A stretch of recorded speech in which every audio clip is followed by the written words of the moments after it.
Assalamualaikum warahmatullahi wabarakatuh. Alhamdulillahi rabbil alamin. Wa bihi nasta'inu ala umuri dunya waddin. Wa sallallahu ala nabiyyina wa sayyidina Muhammadin wa ala alihi wa sahbihi ajma'in. Amma ba'd. Kita panjatkan puja dan puji syukur kehadirat Allah Subhanahu wa taala. Pada kesempatan pagi menjelang siang yang berbahagia kali ini, hari Senin tanggal 20 Rajab 1443 Hijriah, atau yang bertepatan dengan tanggal 21 Februari 2022, kita masih kembali diberi kekuatan, kesehatan, hidayah serta taufik dari Allah Jalla wa'ala, sehingga kita bisa kembali menghadiri pengajian rutin Senin pagi di Masjid Manarul Ilmi di Komplek Pondok Pesantren Tunas Ilmu di Desa Kedung Buluh, Purbalingga ini. Kita berharap semoga Allah Azza wa Jalla berkenan untuk melimpahkan kepada kita semuanya ilmu yang bermanfaat, sehingga bisa kita amalkan sebagai bekal untuk menghadap kepada Allah Jalla wa Ala. Allahumma amin. Salawat dan salam semoga senantiasa tercurahkan kepada junjungan kita Nabi Agung Muhammad sallallahu alaihi wasallam, kepada keluarganya, sahabatnya, dan umatnya yang setia mengikuti tuntunannya hingga akhir nanti. Ibu-ibu yang kami hormati dan juga segenap pendengar serta pemirsa yang dirahmati oleh Allah Azza wa Jalla. Alhamdulillah kita bisa kembali mengkaji fikih pendidikan anak. Kali ini kita akan memasuki serial nomor 161. Kita akan mengangkat tema mencukur rambut bayi dan bersedekah. Salah satu sunnah yang diajarkan di dalam agama kita, dan sayangnya masih banyak yang belum mempraktekannya, adalah mencukur habis. Ya, mencukur habis berarti sampai pelontos. Ya, mencukur gundul rambut bayi di hari yang ketujuh. Di hari keberapa, Bu? Di hari yang ketujuh setelah kelahirannya. Nanti kita akan bawakan hadisnya. Tapi dalam beberapa riwayat, seingat saya riwayat itu adalah dalam Sahih Bukhari, disebutkan dengan redaksi amitu anhul adha, bersihkan dari bayi tersebut kotoran. Para ulama, sebagian dari mereka menafsirkan salah satu bentuk membersihkan kotoran dari tubuh bayi adalah dengan mencukur rambutnya. Itu salah satu bentuk membersihkan bayi dari kotoran. Sehingga kenapa kok rambut itu dicukur? Jawabannya salah satunya adalah untuk membersihkan kotoran. Nanti kita akan jelaskan, dalam pandangan medis pun ternyata juga tidak jauh berbeda. Kenapa kok rambut yang menempel di kepala bayi saat dia lahir itu sebaiknya dicukur atau dibuang habis. Kemudian bukan hanya mencukur rambut bayi saja, tapi juga kita dianjurkan untuk bersedekah. Berapa nominal sedekahnya? Nominal sedekahnya adalah dengan ukuran seberat rambut yang dicukur tadi. Ya, ketika dicukur maka rambutnya bukan dibuang dulu, tapi ditimbang terlebih dahulu. Setelah itu mau dibuang tidak ada masalah, mau dikubur juga tidak ada masalah. Jadi sedekahnya seberapa nominalnya adalah seberat rambut yang dicukur tadi. Setelah dicukur, rambutnya dikumpulin terus ditimbang. Biasanya timbangannya berat atau ringan, Bu? Hah? biasanya sangat ringan. Kenapa demikian? Karena rata-rata bayi yang baru lahir rambutnya tipis atau tebal? Tipis. Rambut bawaan bayi yang baru lahir biasanya. Jadi ini kita bicara tentang umumnya. Ya, kalau ada 1-2 bayi yang rambutnya lebat ya mungkin saja. Tapi umumnya bayi, mayoritas bayi ketika lahir rambutnya itu tipis dan gak terlalu tebal. Sehingga ketika dicukur kemudian ditimbang, maka timbangannya sangat sangat ringan. Bahkan kadang-kadang gak nyampe satu apa Bu? Gak nyampe 1 gram. Gak nyampe 1 gram. Ketika sudah ketahuan berapa timbangannya, berapa gram, kalau nggak nyampe 1 gram, kemudian jenengan sempurnakan menjadi 1 gram juga enggak apa-apa, bagus-bagus saja. Setelah itu kemudian dinominalkan berdasarkan harga perak. Harga apa Bu? Perak. Jadi jenengan tanya atau cari searching ya di internet harga perak berapa, per gramnya itu berapa. Misal ya, ini cuma misal aja. Misal harga perak segram itu misalnya 50.000 misalnya ya. Berarti kalau ternyata berat rambut dari putra atau putri ibu itu 1 gram, berarti berapa sedekahnya Bu? 1 gram, berapa sedekahnya? 50.000. Kalau 2 gram berarti pinten? 100.000. Kalau 3 gram? 150.000. Ini misal ya, misal seandainya harga perak itu segramnya adalah 50.000. Itu cara menghitungnya seperti itu. Cara menghitungnya seperti itu. Berarti kalau kita perhatikan dari keterangan ini, ternyata rambut yang dicukur dari bayi ini tidak terbuang sia-sia. Tidak terbuang sia-sia. Tapi justru dihargai dengan harta. Yang bawa bayi yang belum bisa dikondisikan bisa dibawa turun ya, ibu-ibu yang membawa bayi atau anak kecil yang belum bisa dikondisikan, silakan bisa dibawa ke bawah. Di situ di bawah ada tempat bermain ya, sambil bisa mendengarkan insyaallah. Kembali kepada masalah menimbang rambut tadi, setelah ditimbang kemudian nominalnya ditemukan berapa, lalu disedekahkan kepada fakir miskin. Berarti di sini sejak kecil, sejak anak kita kecil, kita ini sudah dibiasakan untuk bersedekah. Dan kita berharap mudah-mudahan sedekah itu lantas menjadi sarana atau menjadi sebab untuk kebaikan anak kita. Entah itu kebaikan fisiknya atau kebaikan akhlaknya. Itu harapan kita. Apa dalilnya? Apa dalilnya? Monggo dibawa turun aja putranya. Apa dalilnya? Dalilnya adalah sebuah hadis yang diriwayatkan oleh Imam At-Tirmidzi. Dan hadis ini dinilai hasan oleh Imam Al-Haythami dan juga oleh Syekh Al-Albani. Dari sahabat Nabi SAW sekaligus menantunya, yaitu Ali bin Abi Thalib radhiyallahu anhu.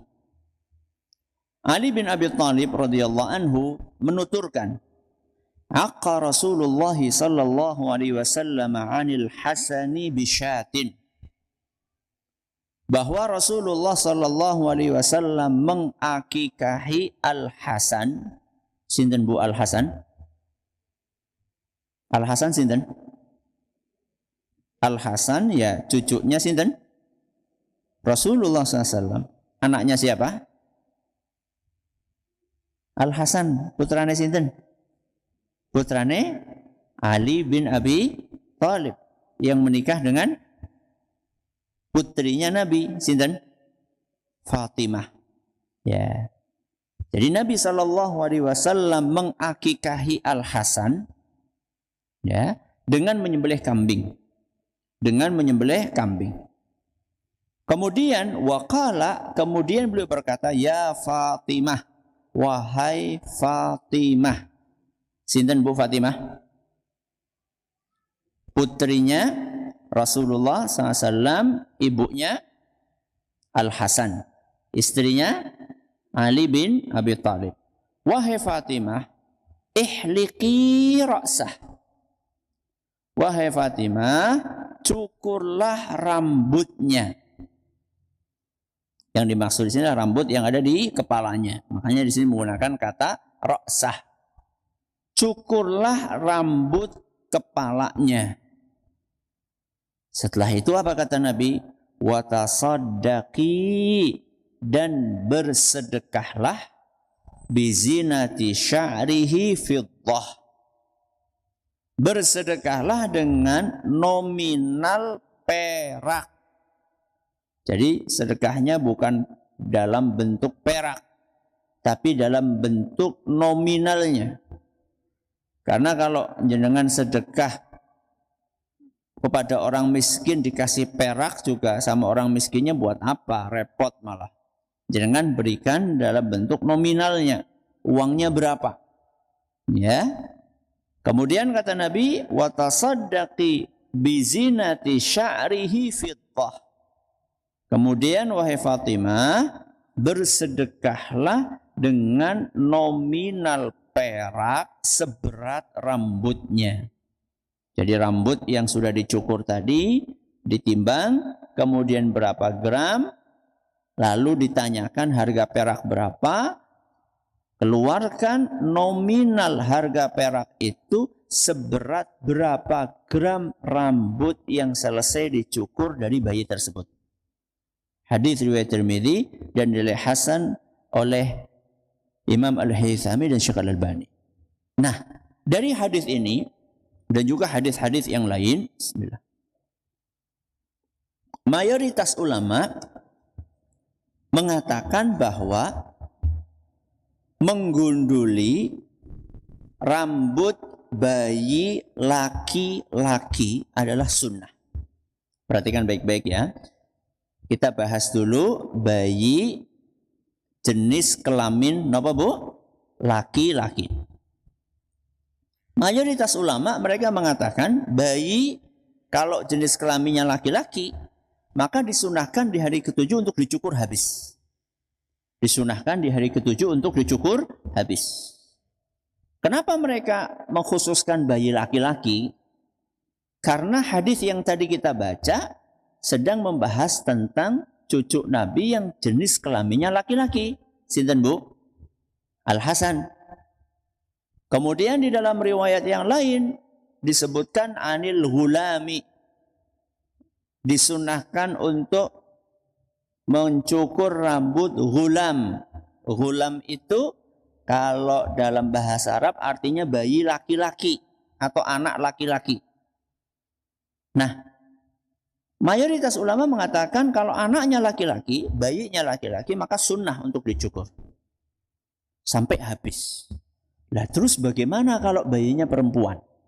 Nah, ketika kita membahas bayi itu jenis kelaminnya perempuan, maka para ulama di sini mereka berbeda pendapat.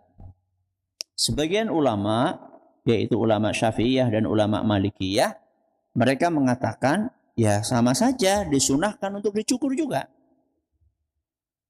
Mau bayinya laki-laki atau perempuan tetap disunahkan. Apakah mereka punya dalil? Punya. Mereka berdalilkan dengan sebuah riwayat yang menyebutkan bahwa putri Nabi, sinten Bu putri Nabi? Putri Nabi, sinten? Zainab. Sama siapa? Ummu Kulthum. Dalam sebuah riwayat disebutkan bahwa Zainab dan Ummu Kulthum itu juga dicukur.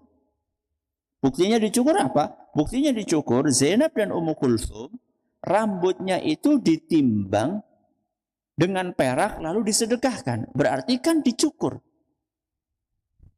Tapi riwayat ini sanadnya itu dinilai dhaif oleh Imam Nawawi.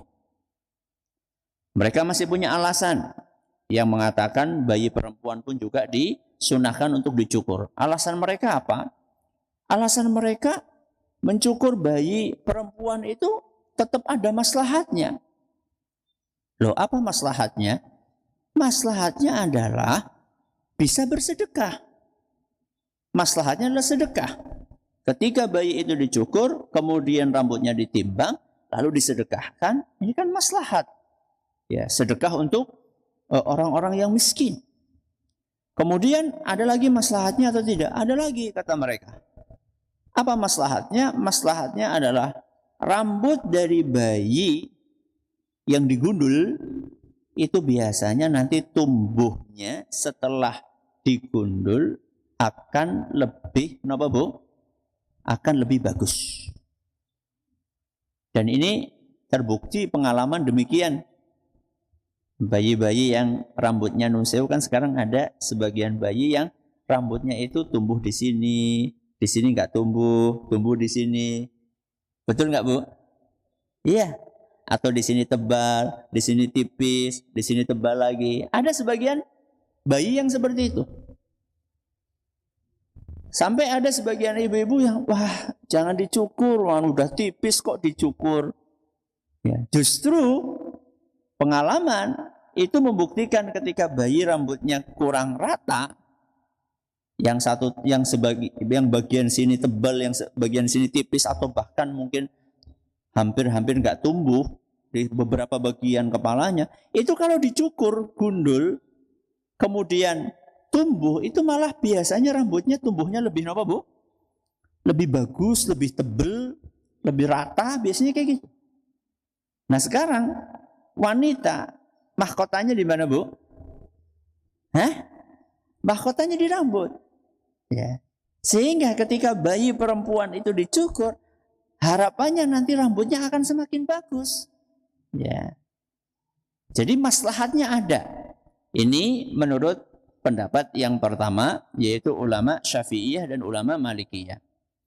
Pendapat yang kedua, yaitu ulama Hanabilah, mazhab Hambali, mereka mengatakan, oh enggak boleh. Kalau perempuan, bayinya enggak boleh dicukur. Kenapa enggak boleh dicukur? Kata mereka, karena hadis-hadis yang menyebutkan cukur, itu rata-rata redaksinya bayi laki-laki apa perempuan Bu? Laki-laki. Nah itu ada riwayatnya Zainab sama riwayatnya siapa tadi? Ummu Kulthum.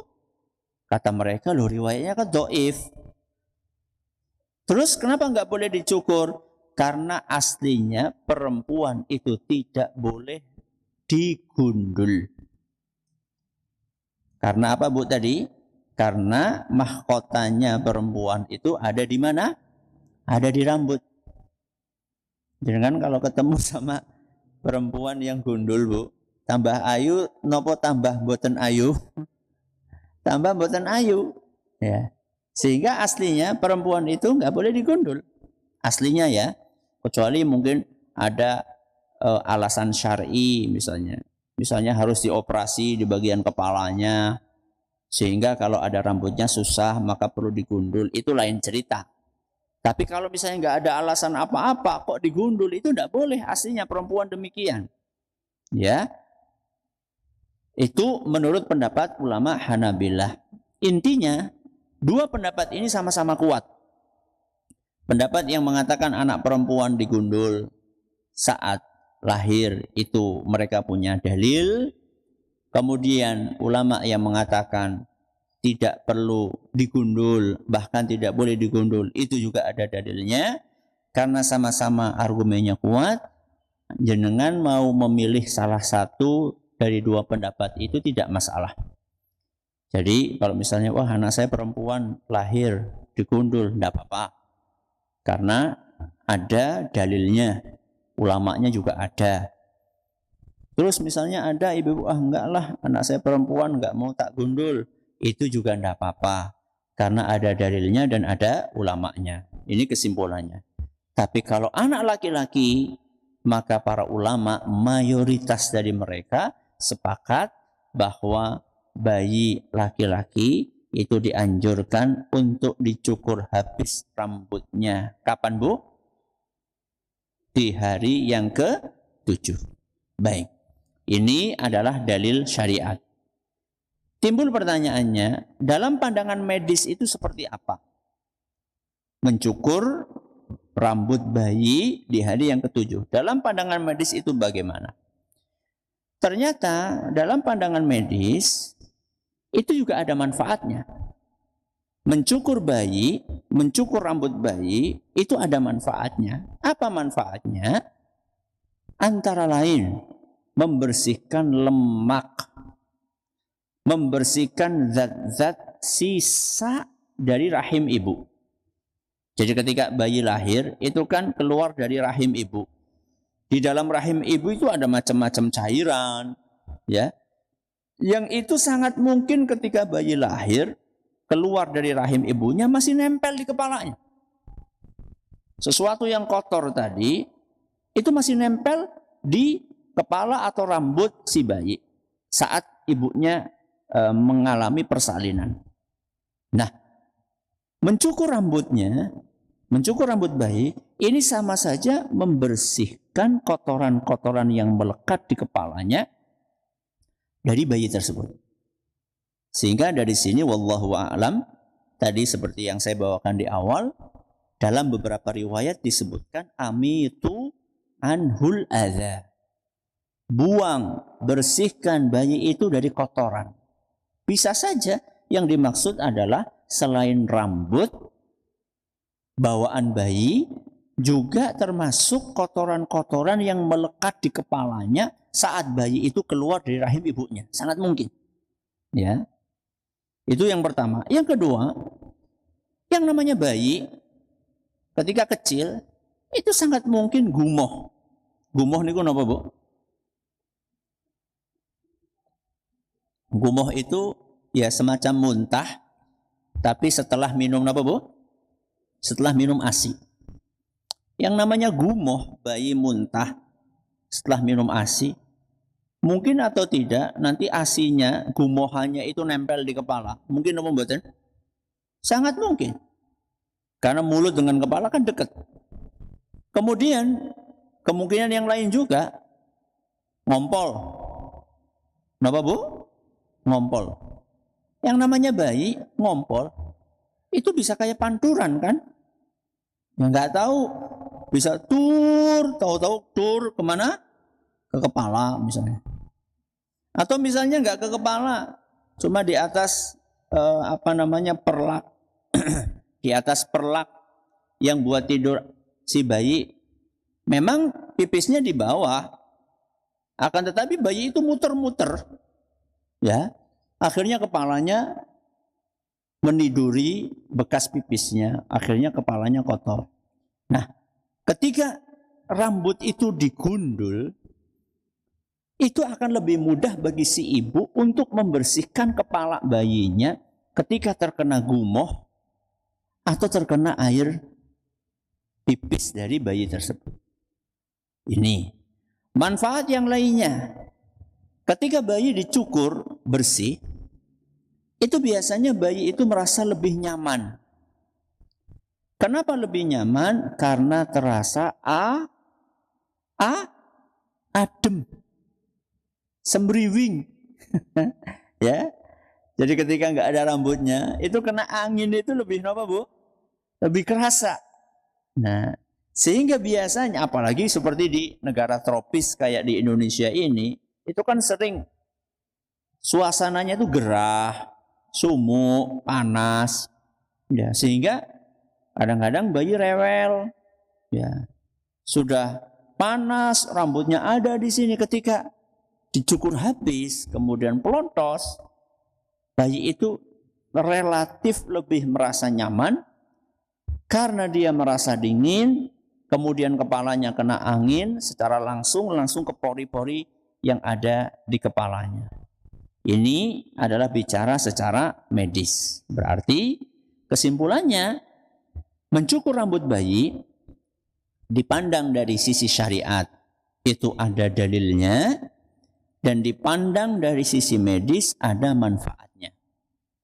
Maka usahakan ketika bayi lahir tetap bayi itu dicukur. Ya, tetap bayi itu dicukur di hari yang keberapa tadi, Bu? Di hari yang ke-7. Nah, sekarang kita bicara teknis. Kalau tadi kita bicara teori. Sekarang teknisnya bagaimana? Karena ada sebagian ibu-ibu itu merasa takut untuk nyukur anaknya. Kenapa, Bu? Karena kepalanya biasanya masih apa? Masih embut-embut. Embut-embut itu apa, Bu? Embut-embut itu ya kepalanya belum keras. Jadi batok kepalanya bayi, ya kalau kita sekarang kan batok kepala kita kalau kita pegang kan keras, ya. Karena tulangnya sudah jadi. Tapi kalau bayi yang baru lahir, itu kadang-kadang ketika kita pegang itu kepalanya itu masih embut-embut, ya. Jadi ada sebagian orang itu mau nyukur itu ragu-ragu gitu. Takut nanti gimana, mbok ada apa. Maka berikut beberapa tips untuk mencukur sendiri ya anak kita. Yang pertama, tetap tenang. Kenapa, Bu? Tetap tenang dan percaya diri sebelum menggundul bayi kita. Karena kalau panik malah bahaya. Ya, kalau panik malah bahaya. Tenang, ditenangkan hati, percaya diri, minta bantuan sama Allah Azza wa Jalla untuk mencukur. Ustaz, saya nggak yakin Ustaz. Saya takut Ustaz. Nah, kalau jenengan takut ya bisa minta tolong kepada orang lain yang lebih ahli. Ya, kepada orang lain yang lebih ahli. Ya bisa tukang cukur atau bisa saudara yang pernah melakukan hal itu. Biasanya yang grogi itu adalah ibu-ibu yang baru pertama kali melahirkan. Ya, biasanya yang grogi yang seperti itu, atau ayah yang baru pertama kali punya anak, itu biasanya grogi. Tapi kalau ibu yang anaknya sudah 11 misalnya, ya, atau bapak yang anaknya sudah banyak, itu biasanya mereka sudah terbiasa. Jadi kalau nggak berani melakukan sendiri, maka bisa minta tolong kepada orang lain yang ahli. Nah, kalau pengen nyukur sendiri bagaimana? Bayi posisinya tiduran. Ya, bayi posisinya tiduran. Satu tangan ya digunakan untuk mengangkat kepalanya, kepala si bayi. Ya, kalau bisa kita katakan disangga lah, ya. Disangga siapa bahasa Indonesia nih? Di apa, Bu? Di apa? Ya, bayi itu kepalanya bertumpu. Bayi itu kepalanya bertumpu di tangan satu. Kan bayinya kan nggak gede, nggih, Bu. Rata-rata bayi masih baru lahir ya, belum terlalu besar lah. Jadi masih kuat dengan satu tangan. Baru tangan yang kedua itu yang untuk nyukur. Jadi tangan satu untuk megangi kepala, tangan yang kedua, tangan kanan, tangan kiri untuk megangi kepala, tangan kanan untuk nyukur. Nah, kalau jenengan ragu, ya takut bayinya jatuh atau apa, bisa minta tolong orang lain. Orang lain yang megangi bayinya, jenengan yang nyukur. Sehingga betul-betul kedua tangan jenengan itu bisa digunakan untuk mencukur. Ya, baik. Ini tips yang kedua. Yang ketiga, kalau mau pakai gunting, usahakan cari gunting yang ujungnya. Ujung itu berarti yang sebelah sininya, ujungnya ya. Itu yang tumpul. Ya. Karena ada gunting yang lancip ujungnya. Ini bahaya. Ya, cari gunting yang tumpul ujungnya. Kemudian baru pelan-pelan diguntingkan. Ya. Dan kalau pengen memudahkan, itu bisa rambut bayi itu dibasahi dulu dengan air hangat. Tapi bukan diguyur ya, bukan sampai basah kuyup, enggak. Jadi air hangat kemudian diusap-usapkan, dibasahi di kepalanya, baru kemudian cukur sedikit-sedikit. Atau kalau nggak pakai gunting bisa pakai mesin cukur. Ya.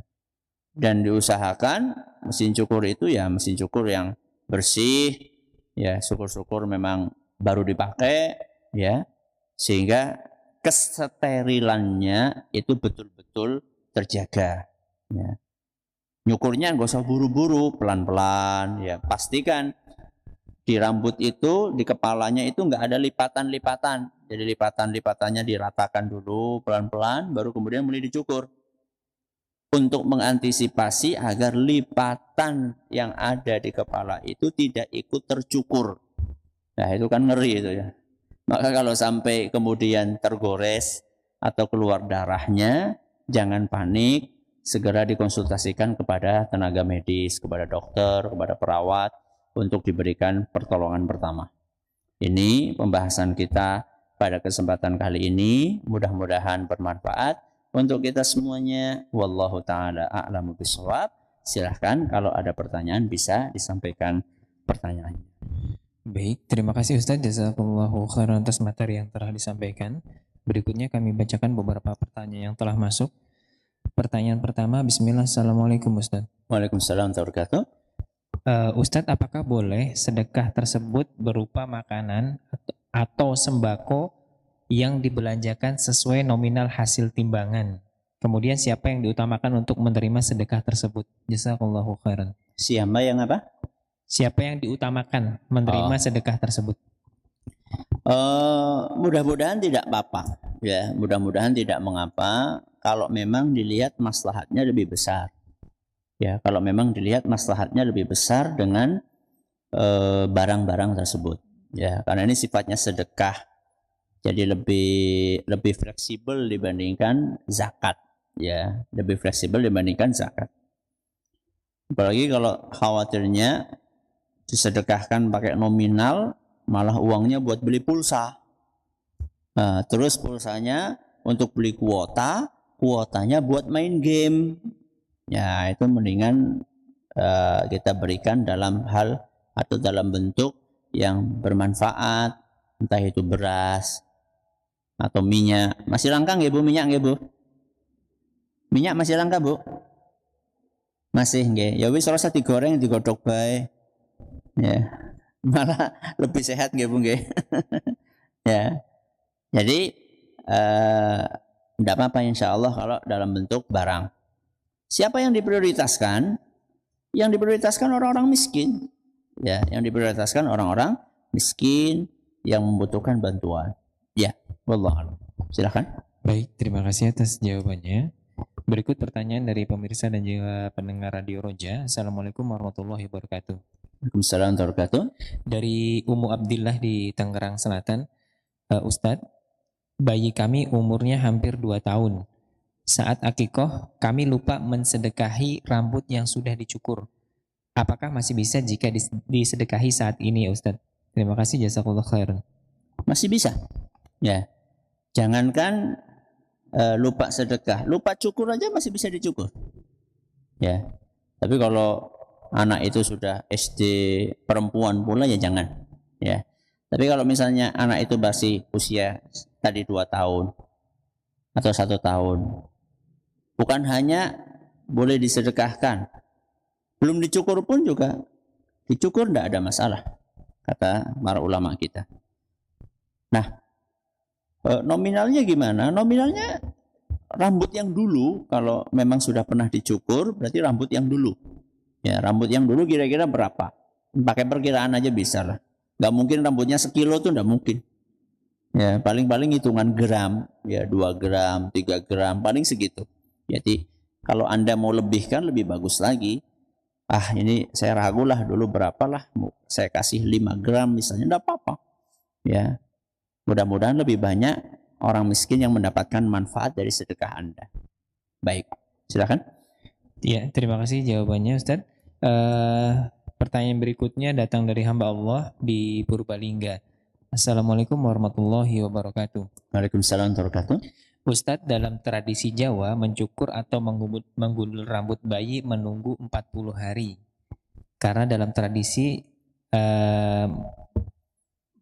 masih banyak yang melakukannya.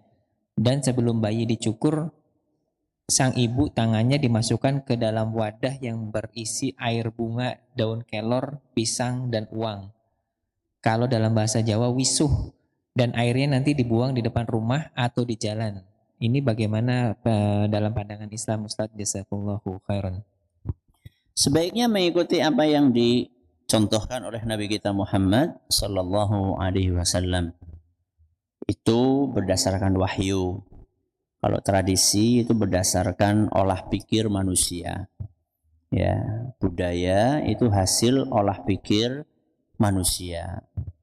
Namanya manusia berpikir menghasilkan sesuatu itu bisa benar bisa salah.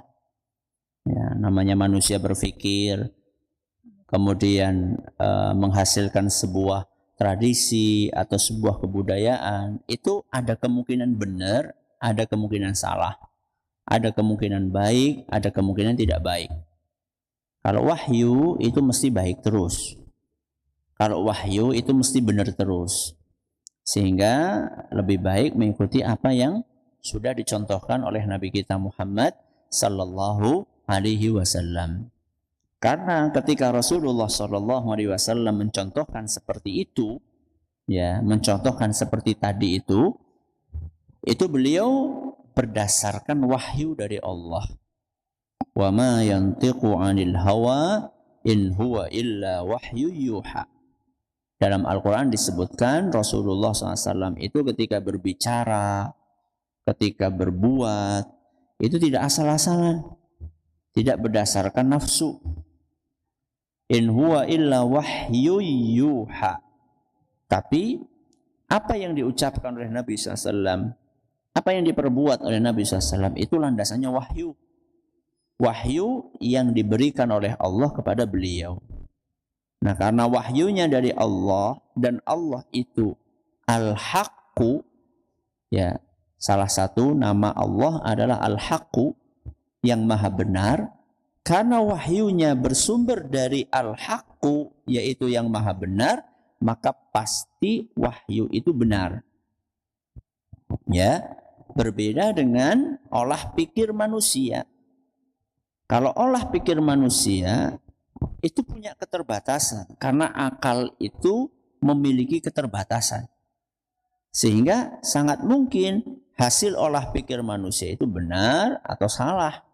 Nah, ketika ada dua hal yang berhadap-hadapan antara wahyu dengan tradisi, kemudian tradisinya mengatakan B, wahyunya mengatakan A, tentu kita mengikuti apa yang disampaikan di dalam wahyu ilahi. Ya. Berbeda kalau kasusnya tradisinya itu sesuai dengan syariat, sesuai dengan aturan agama, maka alhamdulillah berarti itu kita kerjakan. Jadi kalau misalnya satu mengatakan 40, satu mengatakan 7 hari, dan yang 7 hari itu yang ada dasarnya, maka kita ikuti yang jelas-jelas ada dasarnya dari hadis Nabi sallallahu alaihi wa ala alihi wa sahbihi wasallam. Ya. Baik Ustadz, terima kasih jazakallahu khairan atas jawabannya. Pertanyaan berikutnya, Assalamualaikum Ustadz. Waalaikumsalam warahmatullahi wabarakatuh. Ustadz, adakah doa khusus sebelum atau sesudah mencukur bayi? Kalau doa khusus saya belum tahu, ya, ada dalil yang menyebutkan hal tersebut. Tapi secara umum yang namanya aktivitas baik itu diawali dengan basmalah, yaitu mengucapkan bismillah atau bismillahirrahmanirrahim. Tapi kalau doa khusus yang perlu dibaca saat itu, kami belum menemukan dalil yang sahih atau yang gamblang yang menyebutkan hal tersebut. Nah, silakan. Baik, terima kasih jazakallahu khairan atas jawabannya. Pertanyaan berikutnya datang dari pendengar atau pemirsa radio dan TV Roja. Assalamualaikum Ustaz. Waalaikumsalam warahmatullahi wabarakatuh. Ustaz, saya ingin menamakan putri saya Asma Safinatun Najah. Apakah diperbolehkan? Dan saya pernah dengar pada hari ke-7 akikoh setelah memotong rambut agar diberi wangi-wangian di kepala bayi. Apakah benar Ustaz? Yang pertama mengenai nama tadi, Asma Safinatun Najah. Seperti yang pernah saya sampaikan di awal, memberi nama itu lebih baik simple dan tidak panjang-panjang. Simple dan tidak panjang-panjang. Contohlah nama manusia-manusia mulia yang terbaik di muka bumi ini. Nama para nabi, nama para sahabat, nama para muslimat di zaman Nabi SAW. Coba perhatikan nama-nama mereka. Simple. Ya. Aisyah, Hafsah, kemudian Zainab, ya, Khadijah. Coba lihat nama-namanya. Simple. Ya, enggak panjang-panjang.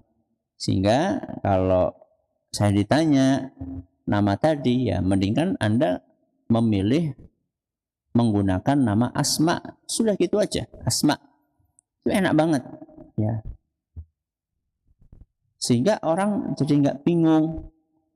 Misal nih, Asma Safinatun Najah. Ini panggilannya apa coba? Ada yang manggil Asma, ada yang manggil Safi, ya, ada yang manggil Natu, ada yang manggil Jah. Kan bingung. Asma. Asma panggilannya siapa? Yo Asma. Ya. Ini mengenai nama. Yang kedua apa tadi? Jika setelah memotong rambut agar diberi wangi-wangian di kepala. Oh ya, ya ada beberapa riwayat yang menyebutkan itu. Ya, ada beberapa riwayat yang menyebutkan itu. Tapi pilih kira-kira wewangian yang familiar untuk kulit bayi. Ya, kulit bayi itu kan sensitif, ya. Kulit bayi sensitif. Jadi hindari parfum-parfum yang keras, ya, yang bisa menyebabkan kulit bayi iritasi, ya. Jadi cari parfum atau wewangian yang tidak mengandung unsur kimia terlalu banyak. Intinya adalah wewangian, ya. Intinya adalah wewangian, tidak harus yang bermerek. Pokoknya cari yang kira-kira paling familiar, paling nyaman untuk kulit bayi yang sensitif. Ya. Baik, terima kasih jazakallah khairan atas jawabannya. Pertanyaan berikutnya, Assalamualaikum. Waalaikumsalam warahmatullahi wabarakatuh. Ustadz, bagaimana jika akikoh pada umur 7 tahun, kemudian dagingnya digabungkan dengan acara tasyakuran sunat, hukumnya bagaimana?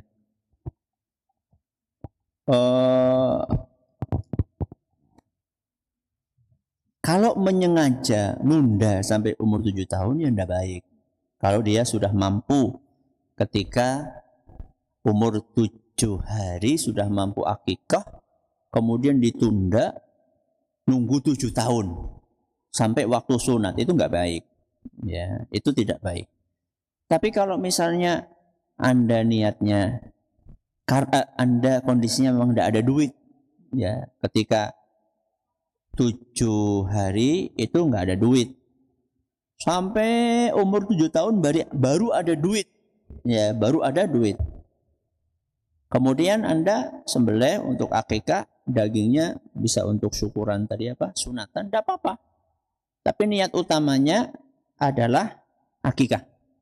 Ya, niat utamanya adalah akikah. Dibagikan kepada fakir miskin. Itu niat utamanya. Ya. Karena itulah yang lebih disunahkan, ya, dibandingkan syukuran sunatan.